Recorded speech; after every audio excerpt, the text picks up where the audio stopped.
Hey guys, what's up? It's Stephanie and welcome back to my channel. So today I want to address the question of whether cramming works for PA school. So does cramming the night before for your exams work for PA school? Because I know it worked for me in undergraduate, but does it work in PA school? So I'm going to be discussing that in this video. So this is just my experience. Now this can work for other students, but this is just my experience. Cramming does not work for PA school. No, does not work for PA school. Specifically, if you're taking several exams the next day, cramming does not work for PA school. And also cramming, being able to cram 4 weeks of information, 3 weeks of information, 5 weeks of information, just the night before before you have your exam, or the 2 days before you have your exam, it doesn't work. And to be honest with you guys, I tried doing that the first semester for some of my classes, and I quickly learned that cramming does not work for PA school. So that's why it's really important to make sure that you stay on top of everything and you don't let a single class slip through, because then you're going to catch yourself cramming before the exams and it does not work. I can say that from my personal experience, because it's so much information that you're learning. Is just so much in such a small amount of time. Literally, it's like they say you're drinking water out of a water hose, and trying to cram all that information just a few hours before the exam, your brain is not going to retain it. So that's why I really don't recommend it, and that's why I say it does not work for PA school. Rather, make sure that whenever you learn information after each lecture, make sure that you understand that information and then repeat it every day, and that you add on to that information. You don't want to forget the information that you already learned, because when it comes down to exam time, you're gonna freak out. And this happened to me also my first semester, is that I wasn't keeping up with all the information I had learned previously.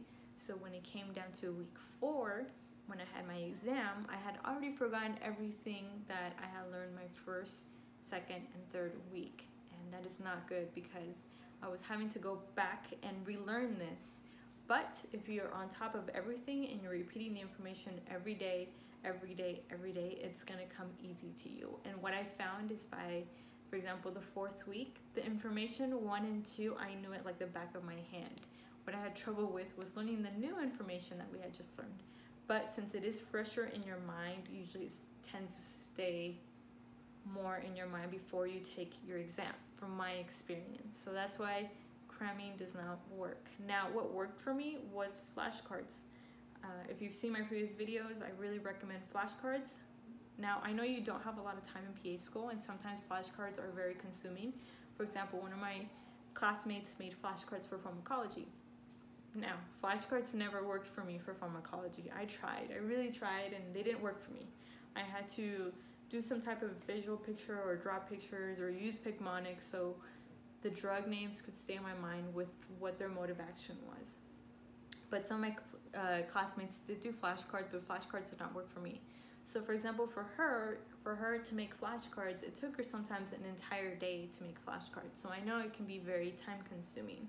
And that's why I use programs like Osmosis, where they already have pre-made flashcards, and also Smarty Pants, which I really recommend also, that they already have flashcards that are made, and they have keywords that will help you out in your exam. So when you're taking your exam, you always look for that keyword or that buzzword, how my professors say, that will clue you into the diagnosis and tell you, okay, I know what that is, or what that keyword is associated with, or what that symptom is associated with. So this is what the Smarty Pants flashcards do, is that they have that keyword, and I'm able to memorize those keywords and just go over it, repeat it over it again. That way it stays in my mind. So yes, cramming does not work for PA school. I really don't recommend it, guys, at all. For me, it did not work. So cramming, no.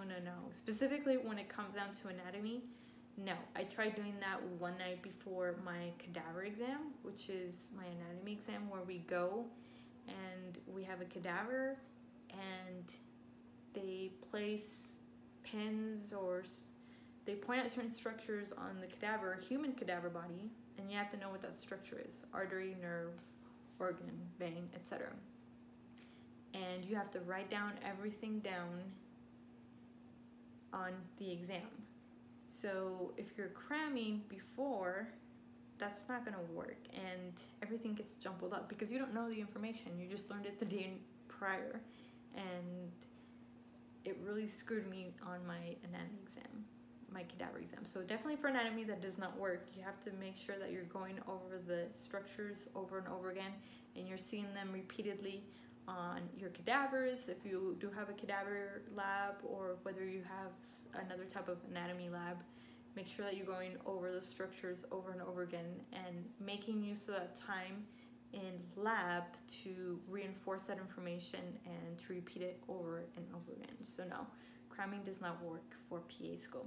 Alright guys, well thanks for watching my videos. I hope these videos are useful for you guys. I just like to provide some tips that help me out in PA school and some things that I do not recommend in PA school. So this is one of the things I do not recommend is cramming in PA school. You cannot cram in PA school because it's so much information and it's so quickly, you can't do it. You really have to stay afloat, how they say, and make sure that you're going over the information daily. Well, thanks as always for watching my videos, and I'll talk to you soon.